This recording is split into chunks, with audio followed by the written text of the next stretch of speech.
बहुत से लोग सूरह रहमान में इन वर्ड को ऐसे पढ़ते हैं अन जन बिही इंसु वाला जान, जो कि दुरुस्त नहीं है। आज हम इस आयत को पढ़ना सीखेंगे कि यहाँ पर कौन कौन से रूल लगेंगे और इसको कैसे पढ़ा जाएगा। कंफ्यूजन क्या है? सबसे पहले यहाँ पर देखिए छोटा सा नून भी है और उसके ऊपर मीम भी है। यहाँ पर नून को पढ़ेंगे या मीम को पढ़ेंगे, और यहाँ पर हम वक्फ कैसे करेंगे, इसको हम पढ़ना सीखते हैं। मेरी दिल से दुआ है अल्लाह पाक आपको सेहत व आफियत की और ईमान की बेहतरीन हालत में रखे। अल्लाह पाक आपके गिर्द घूमने वाले हर शर को खैर में बदल दे, आमीन।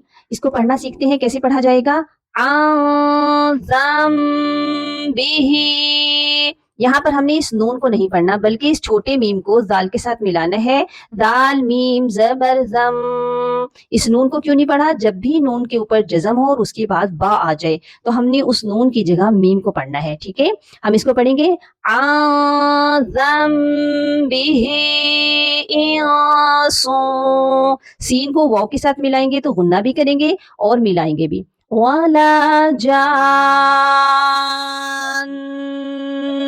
यहाँ पर जो मद है ये मद लाजिम है। इसकी पहचान ये है कि इससे अगला वाला हर्फ जो है तशदीद वाला होता है, जिसके ऊपर ये 3 दंदाने हो। इस मद को हमने 5 से 6 अलिफ तक लंबा करके पढ़ना है, और नून के ऊपर जब भी तशदीद आए तो नून पर गुन्ना लाजमी किया जाता है, वक्फ की सूरत में भी, और अगर हम वक्फ नहीं करें तब भी हम यहाँ पर गुन्ना करेंगे। हम यहाँ पर जब स्टॉप करेंगे तो ये कैसे पढ़ा जाएगा? वाला जान।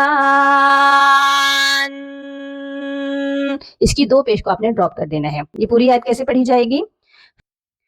فَيَوْمَئِذٍ لَا يُسْأَلُ عَنْ ذَنبِهِ إِنسٌ وَلَا جَانٌ।